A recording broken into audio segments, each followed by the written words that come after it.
So it's now sort of 8 o'clock. So time for this morning's talk. Continuing the instructions on meditation. First day I was teaching how to relax the body, and then also yesterday give a little, or day after, an overview of the importance of stillness, and yesterday explaining the thousand petal lotus and how it opens up, emphasizing that all we really are doing is being kind and being aware, and those two things are the most important to allow the meditation to develop. And just to emphasizing that again, and just because some people ask, well, in that book, the Basic Method of Meditation, and the elaboration of that in that book, Mindfulness, Bliss and Beyond, that there we talk about just stages of meditation. Stages of meditation are okay because that speaks the language which you are used to. But a long time ago I sort of named them, they're stages of letting go. Not stages of attainment, but the more you let go, these are the landmarks which you see as things start to vanish, start to disappear as you go deeper inside of what's happening. And just to emphasize that, starting off with the breath, when that comes up, quite honestly, that I never go looking for my breath. The breath usually comes to me. I just relax, as I tell you, that's how I practice, until the point comes the body is relaxed, the mind is peaceful, and then the only thing left to watch is the breathing. And there is a distinction there, because if you go looking for the breath, as soon as you notice the breath, it's actually uncomfortable. It's not a natural breath. You interfere with it.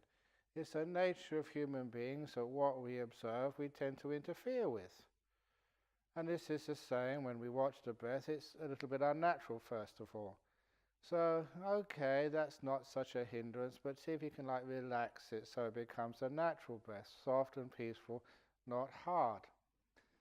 But the most important thing here is that if you go on to the breath too quickly in your meditation, you find you cannot maintain your awareness on the breath. It's just you're not ready for it. And even in Anapanasati Sutta, the Buddha said so much preparation needs to be done before you start watching your breath. And of course, preparation is important with everything we do. If you don't wash the vegetables before you cook them, then there are going to be all sorts of bugs on the surface. So if you don't prepare the mind before you watch the breath, you'll find, you can sort of watch the breath, but only with force, and then you wander off. Or if you do really put some force in the meditation, you watch the breath, you get headaches, you get tense because you're holding the breath, with too much effort. So instead of that, we learn just how to be with the breath. Now, why does the breath disappear from you? First, similarly this morning, that when you go back you have a free afternoon and you receive a call on your iPhone. It's an acquaintance of yours. Are you free this afternoon? Said, yes. Oh, great, come and have a cup of coffee. And we're going to go to my coffee shop because I like that coffee shop. I know you don't really like it, but you're going to my coffee shop because you're free this afternoon. And we're going to have a latte. I know you like flat whites, but I like latte, so that's what you're going to have. And a chocolate chip muffin, not a biscuit which you want. We're going to sit in the front because I like to be out on the street. And we're going to talk about politics. None of this stupid spirituality business, which is not really important in this world. The really important stuff, politics. And I've got about an hour, so we're going to sit there for an hour, okay? Now, if someone invites you for a cup of coffee, you've already accepted, and they tell you where you're going to go, what you're going to drink, what you're going to eat, where you're going to sit, what you're going to talk about, and for how long, what would your response be? You think, oh my God, what have I got myself into? I've got to get out of this somehow. Oh yeah, yes, I just remembered I do really have to go to the dentist this afternoon. I forgot about that. Maybe next time. Any excuse to get out.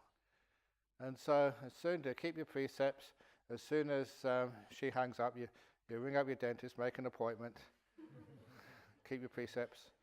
And then straight afterwards, you receive another call from another friend. He said, oh, you feel this afternoon? He said, oh, just made an appointment with my dentist. Oh, that's a shame, because you've always been telling me about this coffee shop you really like, you know, where the what was it? I said short blacks or long creams, I don't know. They're so delicious. I've never had those before, but you say so much about them, so I want to try one. And you said those biscuits are just so amazing, so I like to try one of those as well. And I always like sitting in the front, but you said around the back is really nice. So let's sit around the back. And you always wanted to talk to me about your spirituality, about your Buddhism. You know, even though I'm a Catholic, I'm interested. And so what do you do when somebody wants to go in your coffee shop, try your coffee, what you like to eat, where you like to sit and talk about what interests you? What would you do? So he said, oh, I'm cancelling the dentist appointment. I'll see you there in 10 minutes. And when you go there, you find yourself spending all afternoon there, 3 or 4 hours, and you get late back home. Why? Because you're sitting with a friend who's kind to you, who doesn't tell you what to do, what to eat, for how long, where to sit. So what does that mean with meditation? Sometimes you tell your body and mind, right, no more sitting on the chairs, you sit on the floor.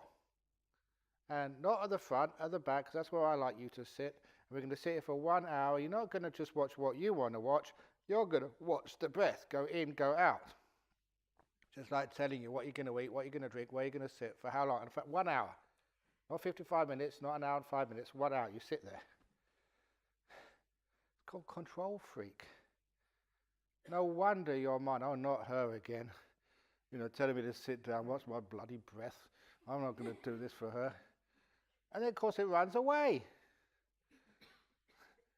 You've got a bad relationship with your body and mind. So what do? You tell your body and mind, hey, body, what do you want to do? Yeah, you know, all these people sitting on chairs, they look really comfortable over there, those chairs. Well, let's give it a go. So, yeah, let's give it a try. And don't do breath meditation. Let's try this beautiful Emperor's Three Questions meditation. Now's the most important time. Whatever it is in front of you, whatever you're aware of, whatever it is, it's the most important. Don't try and get rid of it. Don't demean it, diminish it, stigmatize it, just because it's sleepiness. You know, that's not against the precepts. Let it be here. And be kind. So let's try that. Yeah, let's try that. And if your mind wants to do that, and you know that you sit there and it's, you know, you're supposed to sit for 50 minutes or an hour, you end up sitting here all morning and missing your lunch. Because you're with a good friend instead of a control freak. That is why it's hard to get into this meditation retreat. Why there's always waiting lists. Why you've got to be really fast to get in here. Simply because, you know, you're in a place of kindness and gentleness and acceptance, which means that people want to be here. So, when you're meditating, do you want to be here? If you do, you're at peace. And how do you want to be here? Whatever your mind wants to do, you work with your mind, you work with your body. It's really amazing how people's relationship with their body, always trying to change it, cure it, get rid of it, move it, improve it. Your body is good enough, so care for it. Your mind, always want to still it, make it wise, do all sorts of stuff with it, instead of actually being a good friend to your mind. If you're with a good friend, you just hang out together. And you relax because you're not trying to prove anything. Which means if you have that attitude towards your body and your mind, really good friend, that means peace comes very easily. And you can be with your breath. So, breath goes in, goes short. I don't care. You make up your own mind breath. Whatever you want to do, I'm with you. So have this wonderful attitude towards my breath. It's like a friend. It's like I hold its hand. It's like I have a teddy bear and I cuddle my breath. There you go, breath. Which means that it's easy to stay with the breath when you have a nice attitude towards it. Goes in, goes out. Isn't that beautiful, just with a nice friend, going in, going out, going nothing to do in the whole world, just being with your breath. I can do this all day, breathing in, breathing out, and sometimes you do it all day, being with your breath, nothing else to do, so let's hang out together. Now, so that's where you get those first two stages of meditation, which you put in the book, it's Anapanasati. It says sometimes breathing in, long, breathing out, long, breathing in, short, breathing out, short. That doesn't mean, okay, stage one, breathe in, long, come on, in, long, everybody. Okay, done that one. Now breathing in, short. Okay, done that one. Because what it means is that sometimes when you start breathing or watching your breath, sometimes just to make it interesting, for some people it's boring, just watching the breath. I mean, spend all day watching your breath, that must just really drive you insane. It doesn't, actually, quite the opposite. But to make it interesting, that's why I said the other day, we have these little Buddha with the breath, or shut up with the breath. Or the one I really like, there's a couple of Indonesians here. Breathing in, you say mati. Breathing out, pasti. Mati pasti. Mati pasti. Which in English means, I will die, that's for sure.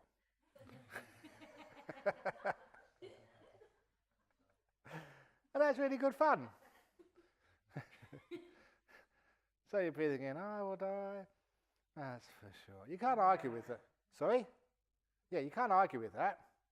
That's pretty sort of incontrovertible. So I will die, that's for sure. I'll die. And all that really does, it just makes it a bit more interesting. But if you ever heard me teach at Nolamara, that sometimes you say, okay, breathing in, peace. To make it really interesting. So you imagine what peace is, whether it's a dove or whether it's some really calm seascape or whatever you have an idea of what peace is, breathing in peace. And you visualize it, you imagine it. You almost like paint a picture of what peace is, and every in-breath, bringing in peace. And you breathe out, let go. So imagine peace riding on the wind of the breath as it comes into your body. And all the toxins, the bad memories, the fears, the sicknesses, the worries, the revenge, the whatever it is, that goes out with the out-breath. Breathing in peace, energy, health, breathe out, let go. And you make up your own little mantra there. But if you do that, you've got to really, not just breathe in, peace, breathe out, let go. Because that doesn't really grab the attention. It has to make it really interesting. It's exactly why Ajahn said, breathe in, sabha. And you can feel that. Sabha. Oh, yeah. Oh, sabha. Yeah. Breathe out, sabha. You've got to really get into it for it to work. So don't ever do anything half-hearted. Whatever you do, give it everything you've got. So what happens then, you really get into the breath. It's beautiful. Beautiful breath, delightful breath, there it is. Of course you get the full awareness of the breath and delightful breath. Yeah, there are stages, but they happen naturally. So do you have to tick off stage 1 before you go to stage 2 or stage 3? You notice, I skipped over the full awareness of the breath just now, just went straight to the sabha.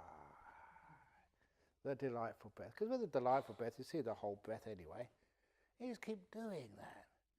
So this is actually the stages of meditation. But the most important thing is just how they occur. It's not you want. Okay, tick off the box. Now I can go to stage 2, stage 3. Ajahn Brahm, can you please confirm I've been to stage 3, so I can now go on to stage 4. Give it a tick. So if you can take off your P plates, now you've got L plates. Now you've got X plates. Now you've got X plates. I don't know what the plates you have on cars these days because I don't drive, thank goodness. But sometimes that people always like instructions. And it reminds me that some people have got too much faith in monks and nuns. So whatever they say, they just do it without thinking. Because this actually happened, really happened. This was in England. They told me the story. I checked it out. Yes, it did occur. A nun in our monasteries in England. She was going to the airport and she had the map. So she told the driver, straight ahead at the roundabout. And that's what she did. She went right over the circle. That's what you told me to do, go straight ahead of the roundabout. So you've got to be very careful these days. Get paid for everything. You've got to be give instructions, give them very clearly. So anyway, so you feel this is going the right direction and you get sort of the nice awareness of the breath, but then the delightful breath, the beautiful breath. And again, this happens naturally. You know, you're sitting there and you're happy meditating. You enjoy it. And I don't know what it is. But, you know, too many people, if you're enjoying yourself, you get attached. Don't get attached. And that is so crazy to me. And it's also directly against the recorded teachings of the Buddha. And this is one of the things, if you don't believe me, the books, we've got sutras out there in the office, and get it out for you. The Buddha said specifically, anyone who indulges in the happiness of meditation really gets into it. There's only 4 possible consequences for you.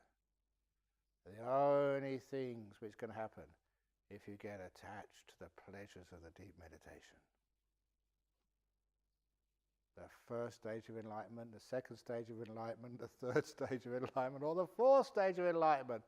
That's what's supposed to happen. This is a happy path. It's a beautiful path. That's why I really got into this. It's amazing. So profound, so deep, so much insight, and a lot of joy at the same time, a lot of happiness. So, you get into these delightful breaths. And then, what I wanted to focus on today is what happens next. So watching the breath, so nice, breathing in, breathing out, breathing in, breathing out. Oh, one thing I wanted to just mention beforehand was that sometimes there are distractions. You're about to go into jhana and somebody coughs. Or that somebody bangs the door. Or something happens. There's distractions.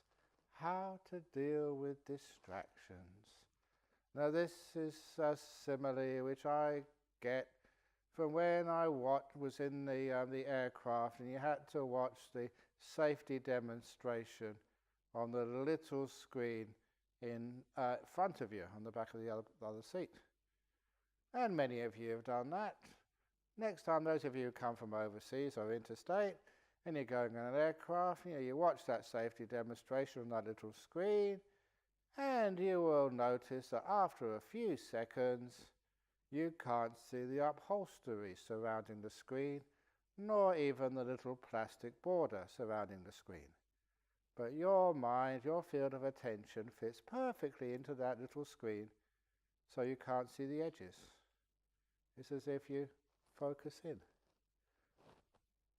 And it's a wonderful thing to notice because it means you don't need to spend all your money purchasing these enormous TV screens which people have. It's totally just a con. The only time you know or you notice, you're aware of how big your TV screen is when it's not turned on. When it's turned on, you're watching a movie or a football match or whatever you're watching. Hopefully it's a recorded video of your favourite monk. But whatever you're watching, you will find your mind, vision, actually just fits just into the screen and how big or how small it is. And people haven't taken me up on this yet, but how about if you want to start a new business having circular TV screens? Why do they always have to be, square, rectangular? Or you may have like Star of David TV screens. They really do well in Israel. Whatever it is, something which is just different, because whatever shape your TV screen is, big or small, round, oval or whatever, after a while your mind fits precisely into the screen. So, what's that got to do with meditation? What it is if you're watching your breathing or delightful breath or whatever it is, always keep that in the center of your screen. If there's a sound, a disturbance, whatever, even an ache, if at all possible, keep that on the edge of the screen. Don't put it in the center. Because if you've got an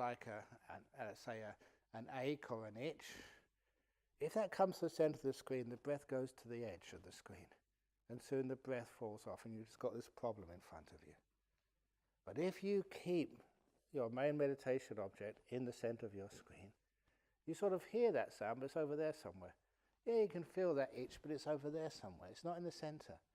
And if it's not centered in the screen of your attention, if it's not centered, after a little while it just falls off, it disappears. You're not aware of it anymore.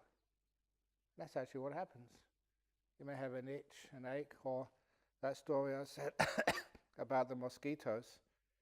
When I was in Thailand with Ajahn, I made sure that the breath was in the center of my screen, and the mosquitoes, you could feel them, but they were on the edge of my screen.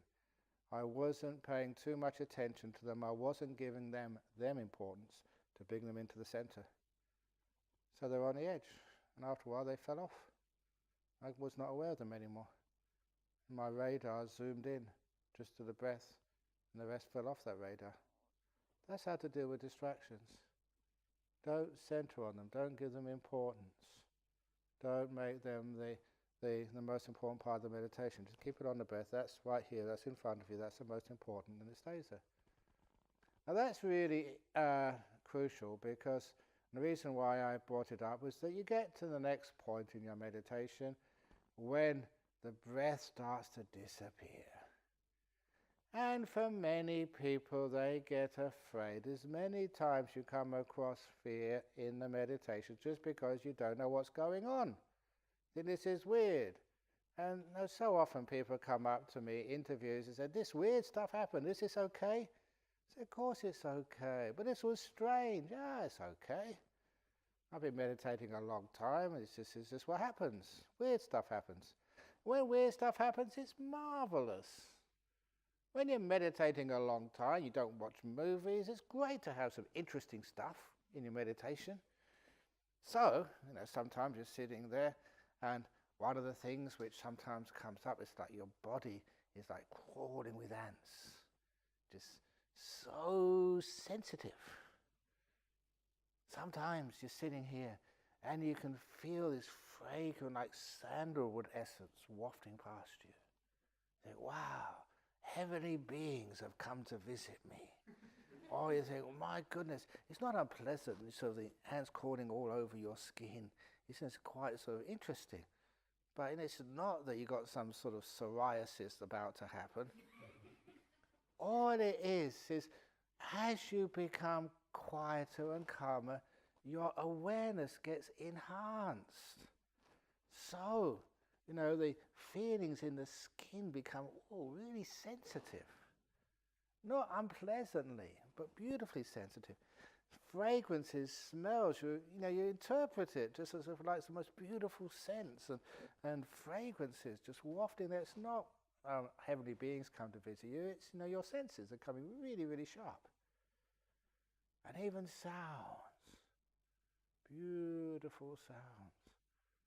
All that is just the senses are getting stronger.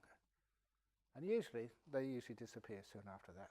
And when they disappear, don't be worried, it's marvelous.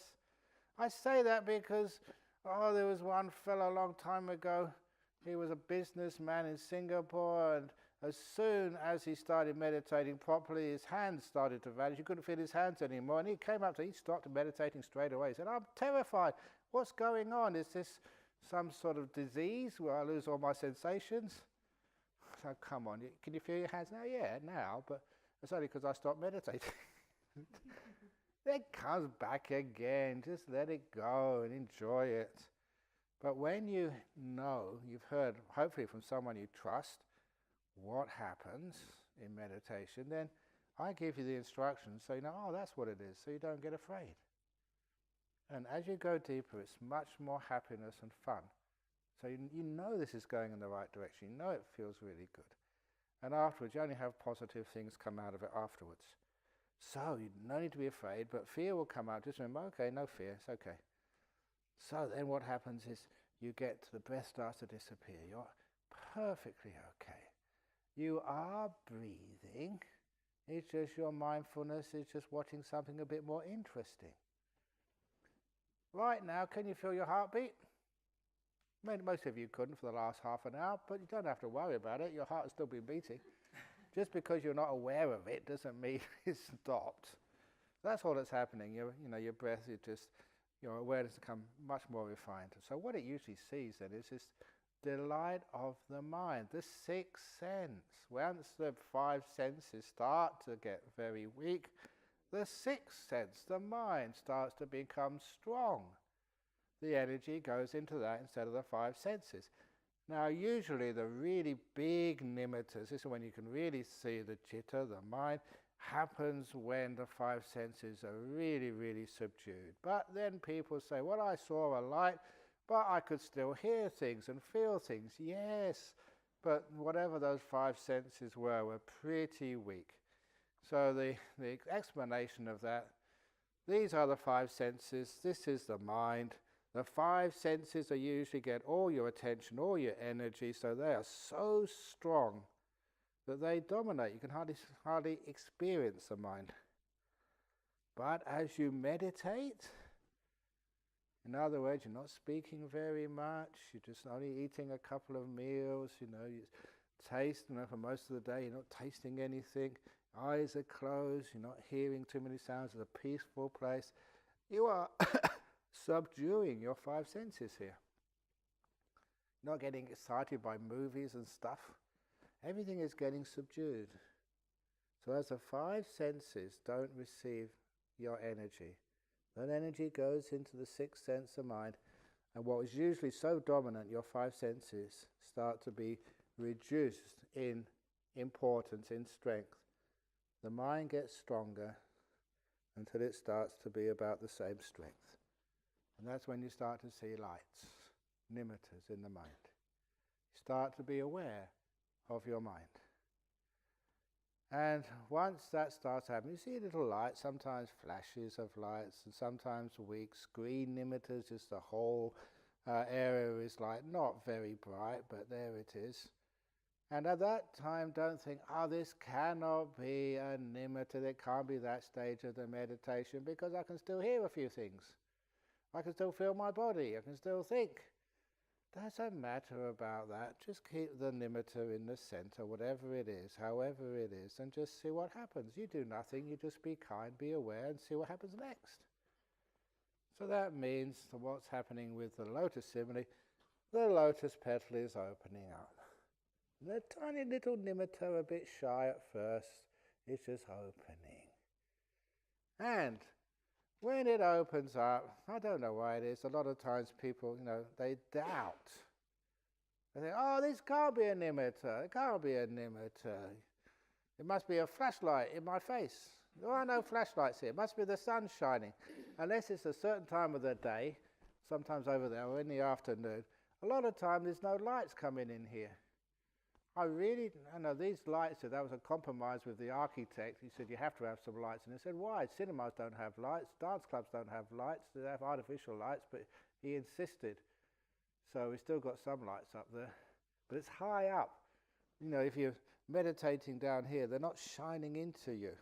And if you have any doubts at all, you get the eye shades. Put them on. So sometimes people say, oh no, I couldn't have been an imitator. Get the eye shade on, and then you can still see that light. So it must be an imitator. It's mind-made. So this is the start of the nimittas. Interesting stuff. The breath has just vanished. Sometimes, the petal is opened up, but not fully yet. It's just half open. Just see what happens next. Don't force it. If a nimitta happens, it happens. If it doesn't, you go back to the delightful breath. That's good enough. And little by little, you start to see these beautiful lights. When they do, don't say, oh, I can't be attached to these. I've got to get rid of these, or I have to get them. Look, don't mess around like that. Just be kind. Be aware, that's all. So don't sort of start striving again, especially at that stage. Whatever happens, sometimes if you've got still a very active mind, those nimittas become active. It's like seeing a video in front of you. Or a beautiful scenery. It doesn't matter. Sometimes that, again, you can have a nice little adventure, in that stage of meditation. Imagine yourself flying through the air or sinking into the ground. Oh, it's really common. I don't know why this happens. Sometimes people feel they're ballooning out. Or they're rising up into the air. Or all sorts of weird things are happening. They're not really happening. Sometimes people feel they're swaying backwards and forwards, and they're not. Let it happen. It's good fun. It's free entertainment which doesn't break your precepts. Okay. This one nimitta I had really good fun.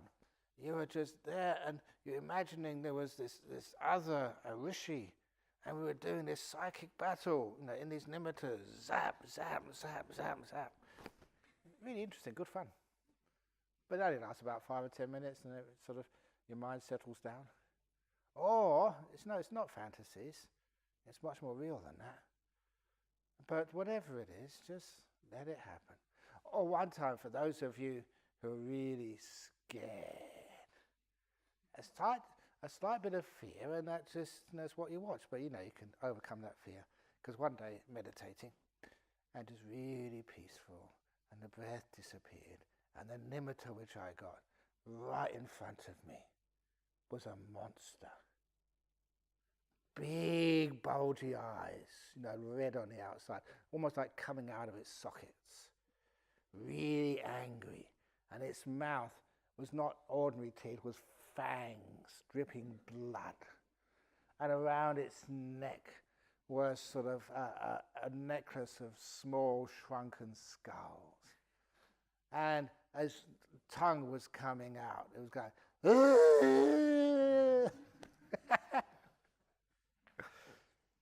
and I recognized it. That's because I've been to some temple sort of a couple of days before, just like you see on the temple drawings or the paintings. Oh, it had spiky hair as well. So what did I do? I'm not going to be afraid of monsters. So what I did, straight away, just like being a naughty kid at school, doodling. Do you ever doodle on little drawings? So straight away I doodled. I just thought, let's put a hat on its spiky hair.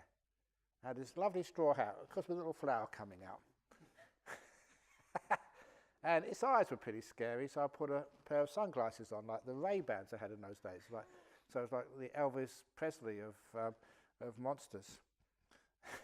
And then in its mouth, because these fangs dripping blood, I actually blacked out a couple of its teeth, so it looked like it needed to go to the dentist urgently, and a cigarette in the end. And I forget what else I did. Oh, actually, I turned up the corners of its mouth, so it was turning up like it was smiling. And I made this monster look so ridiculous. I totally humiliated that monster. And so it disappeared and never came back. That's how to deal with monsters. If you don't let them into your palace, just put a funny hat on them. Put glasses on them. Or even better, like a monocle, just like those old lords in England. But that's how I played around with it. And then it vanished. So you have all sorts of interesting nimittas, which come up first of all. But that is a sign that your mind is still pretty sort of active. So just relax, calm it down. And then the nimittas aren't so active. And they can be all sorts of different colours. The colours aren't really important. One time that one nimitta which was really important, and other people can probably relate to this, sometimes it was like a scenery. Sometimes people, or this time was like rolling hills and little river and trees, and very pleasant, but very complicated. So I don't know where I got these ideas from, but then, my goodness, they work. That I was attracted to one leaf which had a little dewdrop on the edge, which was sparkling. And so just I allowed my mind just to go to a little twinkle on the edge of the leaf on the tree. And of course, you focus in on it, zoom in on it, just quite naturally. And of course, the twinkle gets bigger and bigger. That became just the real beautiful nimittas, the simple, powerful lights. So if you have got a complicated nimitta, you don't need to do this, because I've told you now, put these suggestions into your mind, brainwashed, conditioned. So what you would do, you go to anything which twinkles, which sparkles, and you go into it, and it becomes this beautiful, very pure nimitta. Now you know it's a nimitta at this particular stage. There's a couple of things. That it's a light, but you're not seeing it with your eyes. It can get extremely bright, but don't be afraid. This happened to me and happened to a few other people. It doesn't happen to people anymore because they listen and they know what to do. I thought it was so bright, I'm going to go blind, because it was like looking at the sun. But you're not looking at it with your eyes. This is a mind object, so you just let it be. You never go blind. And the other one, which is more interesting, it's more fun, is that sometimes it gets so delightful, I thought, my goodness, a human being can't take so much pleasure, a really intense pleasure. But one insight I got through experience is there's no limit to the pleasure you can experience through these nimittas. I love saying things like that, because people say, you're supposed to be suffering, monks. Isn't that what a monk or a nun is? It's supposed to be abstinent, having a hard time, being ascetic. That's what people think, but the truth of the matter is why good, intelligent people, monks and nuns? Because we have access to a happiness which is way better than what you could know. And I'm introducing that to you now. So anyway, you get this incredible happiness. And the other thing is, if it's colours, the strange thing is, but it's very common, the colour which you see, you can recognise that's yellow, that's blue, or that's white, but it's not like any white you could see in this world. It's more white than white. That's the only way you could describe it. A really pure, deep blue, which is nothing like you can see in this world, but that's the only way you can describe it. And a good example of that, my character, by now. So a couple of years ago, I told all the monks about this. I was in my cave, and I got one of the weirdest nimittas I've ever had. It was a nimitta, again, very peaceful, breath disappearing, very happy, and then this image came up in my mind. It wasn't a monster. And it was very beautiful, very delightful, and it was yellow, and the yellows were just really incredibly deep. Just unworldly yellows. But the shape of it was instantly recognizable. And it was Garfield the cat. I was reading too many cartoons. Garfield the cat. And it was true, instantly recognisable. Of course, that wrecked my meditation. I burst out laughing. I reacted, because totally unexpected. But so, anyway, you've got to be quite advanced to get the Garfield nimitta. That's really, doesn't get you anywhere though. But anyway, but it was a real nimitta because of the incredible yellows and just the precision of the the lines which made it look like a cat. Recognizable as well. But anyway, so what you do, this is that nimitta stage of meditation. What's happening? 5 senses are really disappearing, and the mind is just, the 6th sense is manifesting. But again, that the more you actually stay there, and you can't do anything here, you just have to let it happen. Ajahn Chah's simile, and I can never get past this one in its helpfulness and its simplicity. The Still Forest Pool.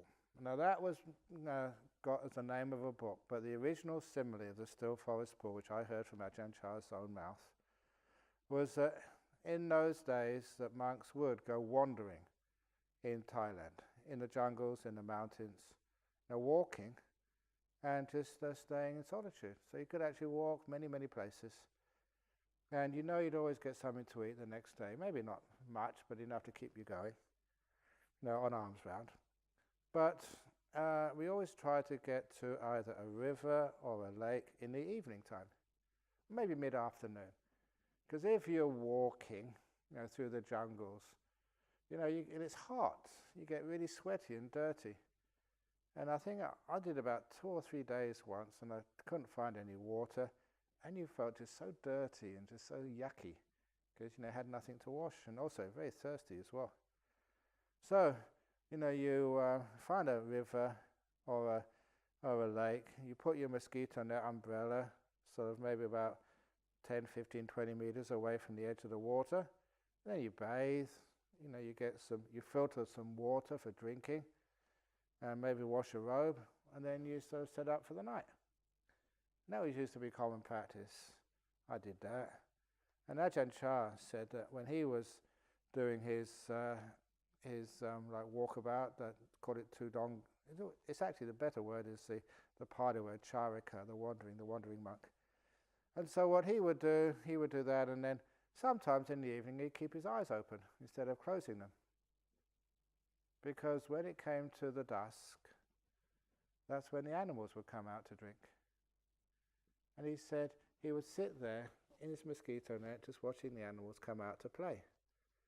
And these were them way before the time of Nature Channel and National Geographic or whatever else it is.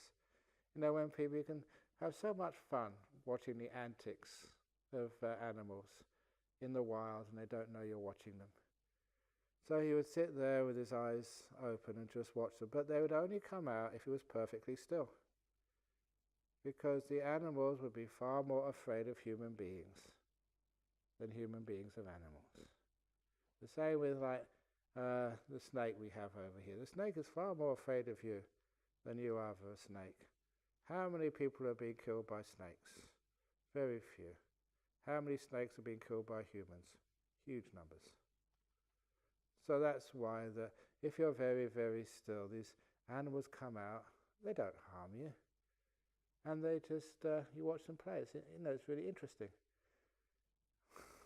I never saw that when I was on the Tudonga or the Charika, but I remember in this hut in the north of Thailand, and the hot season, I put out some water for the birds because there's hardly any water around.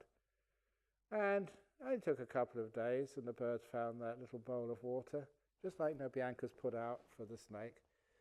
And it only took a couple of days, and the birds found it, and I would watch them through a little knothole in the wood of my hut in the afternoon.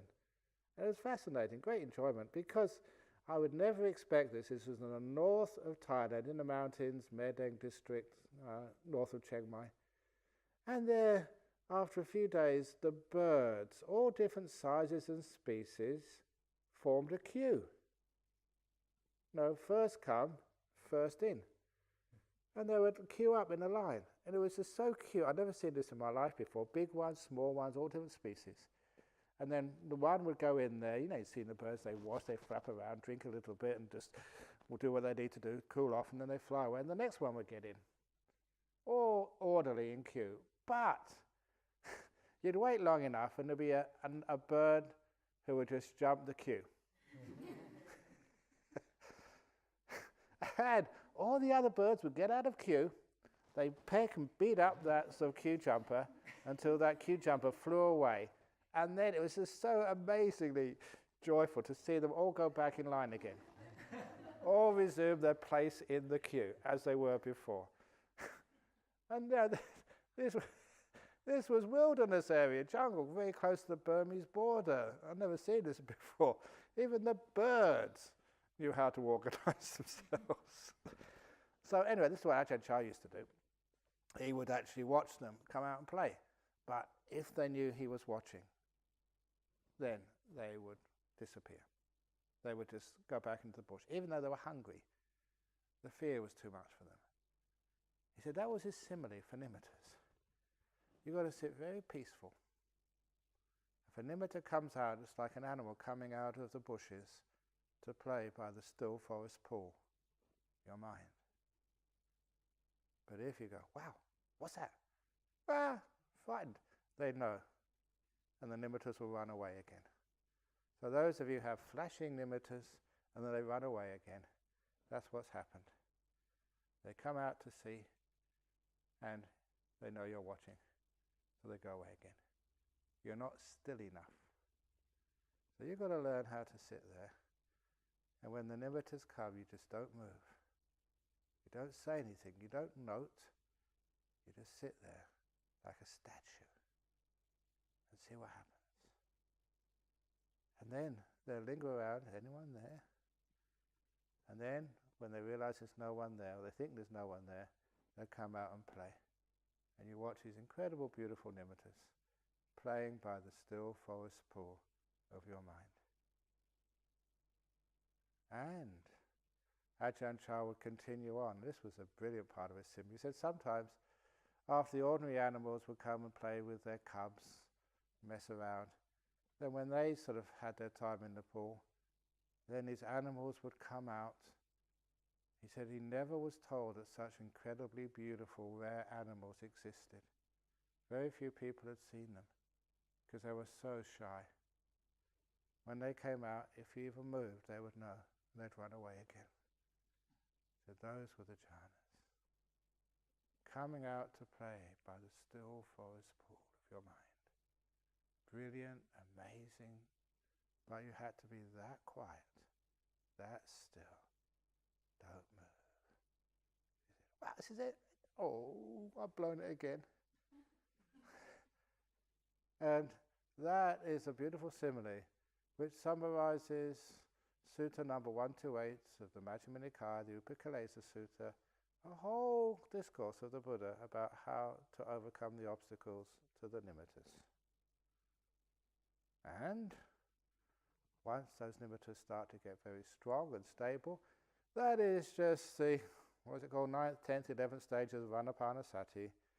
You experience the citta, the mind, that's nimitta. It's prabhasara. See, it's brilliant, beautiful, radiant. And that you calm them, actually you brighten up the nimitta first of all, give it a bit more energy, oomph. That's sampasadanang cittang. And then you still the nimitta.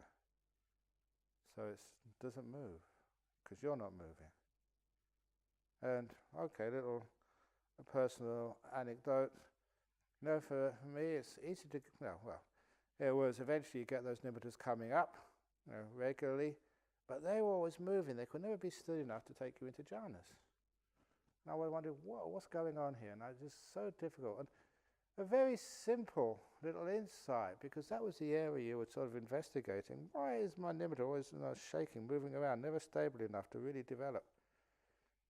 And the insight was, one morning, I was shaving my face in the mirror in my room up in Bodhinyana, shaving it there, and I noticed my face was moving in the mirror. And I thought, just playing around, I thought, I'll hold the mirror still. So I held the mirror still, but still the image kept on moving because the one which was watching was moving. And there's a simple thing like that just gave me the answer to my problem. The nimitta was moving because I was moving. And trying to hold it still, that's just like holding a mirror still. That's not going to get you anywhere. No, just imagining somebody being the watcher, that's going to be still. When that became still, the nimitta became still, because the nimitta is just a reflection of your mind, reflection of your citta. And if you are still, nimitta becomes still, and then you enter those jhanas. So it's like the nimitta, you fall into it or envelops you, it's just the same experience, and you go into the jhana lands. Now somebody asked a question, can you explain them a little bit about the realm of experiences in jhanas? Yeah, you can explain them, but they don't really make any sense to you, simply because it's very different than the world which you experience now. Pure bliss, pure love, but there are little signs, tick boxes if you like. If you think, is this a nimitta? It can't be, because you can't think. You can't sort of judge. You can't create concepts within the nimitta realm. You're too still for that.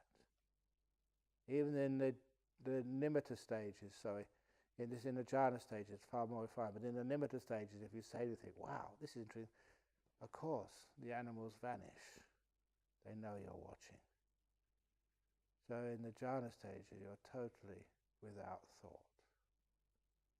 Yes, afterwards, when you come out, you can look at that, very powerful experiences, and understand what they were.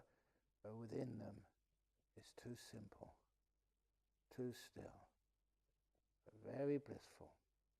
So number one, you can't create any thoughts there. Number two, you can't feel the body or hear sounds. You are way beyond that. 5 senses have shut down. So if somebody touches you on the shoulder, come on, it's time for lunch, you cannot feel it. Hot, cold, mosquitoes, whatever, you can't know it.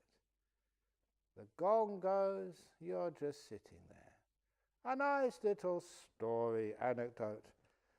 There was in Wat Ba Pong once this little novice, maybe about 9, 10, 11 years of age, because, in those days that was the social safety net.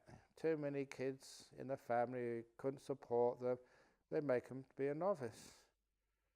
And so they get looked after. Usually when they get about 15, 16, 17, they just disrobe and just go out and get a nice life. And not a nice life as a monk, but just an ordinary life. They get a good education, a good moral background, and go to universities and just make something of their lives. And so this little novice was there, and Ajahn Chah was giving this talk, and he was going on and on and on, and on and on and on, starting at 7 p.m., 8 p.m., 9 p.m., 10 p.m., and it wasn't always really amazing Dhamma. It was, I was there at the time. Sometimes it was just really rubbish.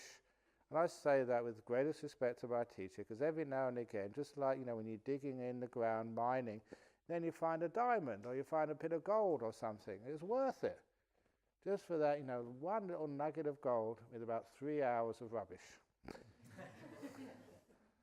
But with this little novice, he was getting really tired. He said, look, I'm only a little fellow. It's okay for these monks. I'm only here because I've got no choice. These monks decided to become a monk. I want some sleep. I want to go back to my room. And he was just really getting negative. And then he started thinking, when is Ajahn Chah going to stop? When is he going to stop? When is he going to stop? When is he going to stop? When is he going to stop? Apparently, the kids these days say, when are we there yet, Mum? Are we there yet? Are we there yet? Are we there yet? Are we there yet? And so this is what he was saying, is when is he going to stop? When is he going to stop? When is he going to stop? When is it going to stop? When? And it became like a just repeated announcement without any end. And then he had the insight. The insight is just seeing things the other way around. And his insight was, when am I going to stop? And this little novice stopped. So that's what he told us afterwards, what happened. He was thinking, when am I going to stop? When is Ajahn Chah going to stop? When is Ajahn Chah going to stop? And then he thought, when am I going to stop? And he stopped.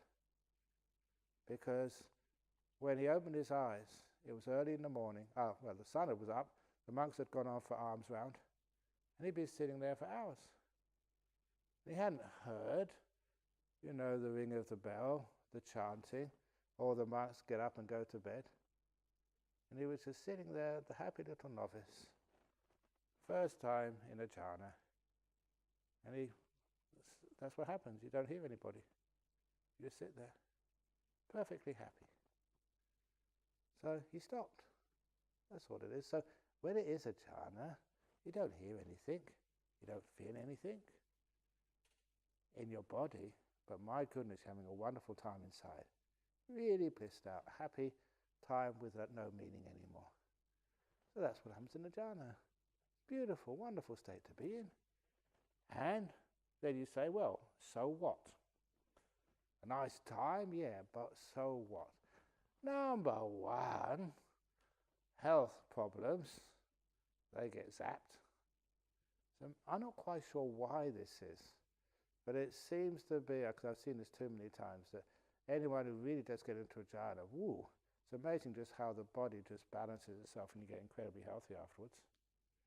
Number two is really strong mindfulness afterwards. And, one of the great signs is that, somebody calls you stupid person. You're just smiling there, as happy as a Larry, you don't care. That's why sometimes, sometimes I use skillful means.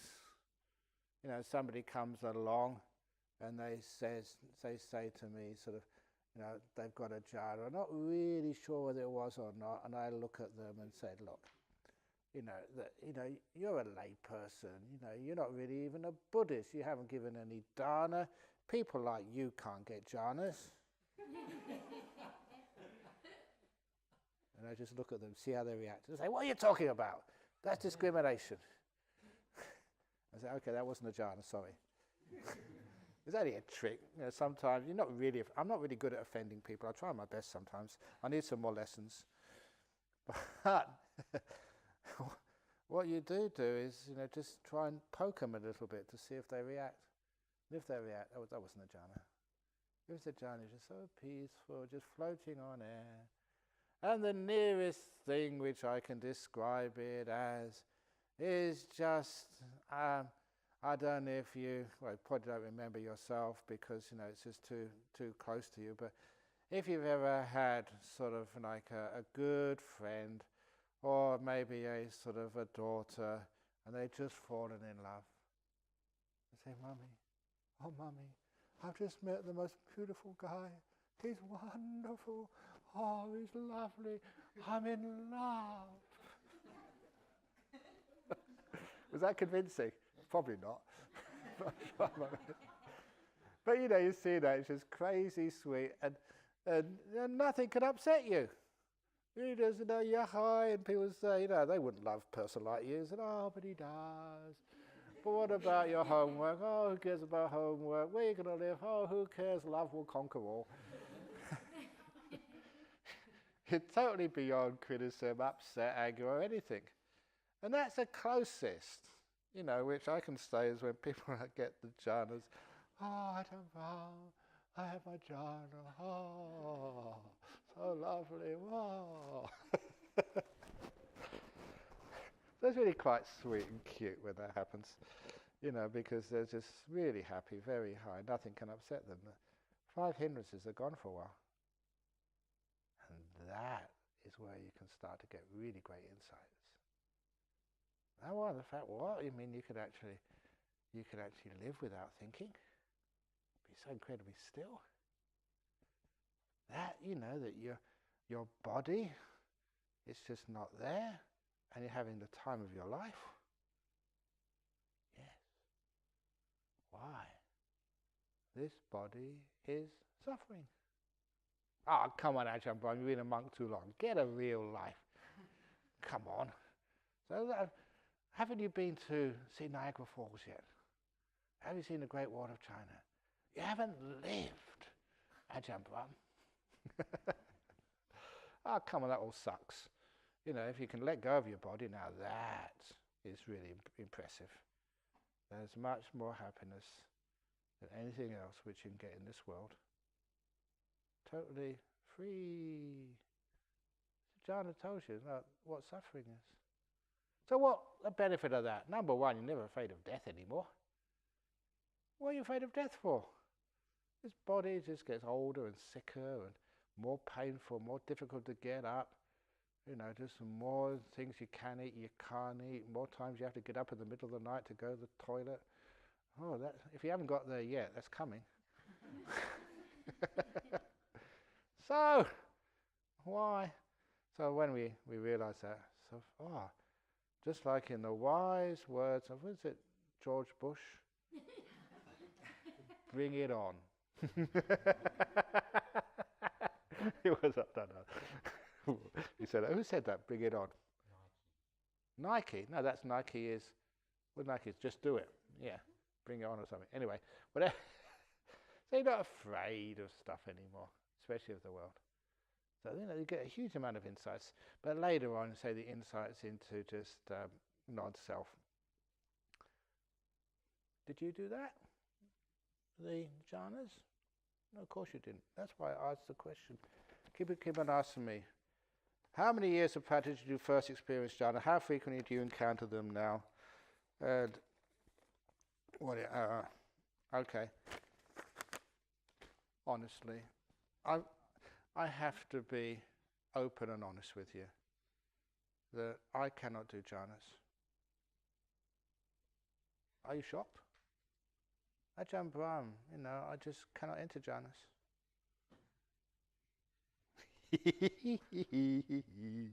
You know, so if you haven't heard this before, always, it's not just playing around with it. There's an important message here. Ajahn Brahm, I have to vanish first of all. I disappear. No will, no me, no self, no ego. When I disappear, get out of the way, let it happen, then the jhanas occur. But I don't do them. That is important for you to understand. Because some of you had deep experiences, they could have been jhanas, but they were close, and you want them back again. I want, because they're powerful experiences, they're really pure and beautiful. Wow. You cannot get them back.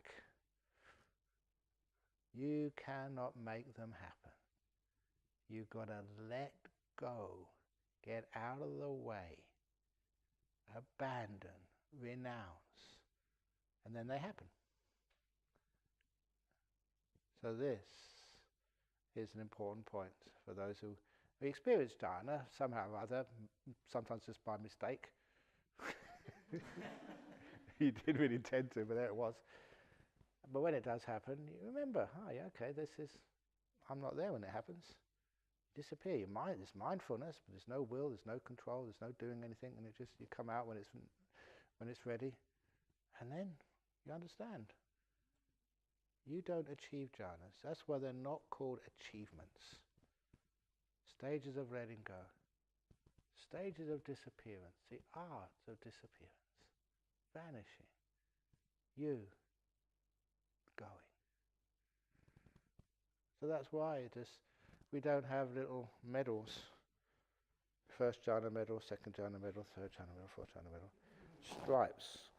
One stripe is Sotapanna, 2 stripes is once returner, 3 stripes is non-returner, and little stars on the shoulders to show that you are fully enlightened. There's no place to pin the medals. You're vanished, you're disappeared. So that is the jhanas. And later on, some more about the insights which come from those incredible experiences. As one person once told me, it's a very nice little, he said, because delusion and avijja is so really incredibly fixed to us, we need a big kick up the arse to get rid of it. Not ordinary stuff, but this big boot. And that is what the jhanas do. Powerful stuff to dislodge defilements of the ages. So, it's coming. Wait for it, vanish, and when you disappear, then the jhanas will come. Da da da.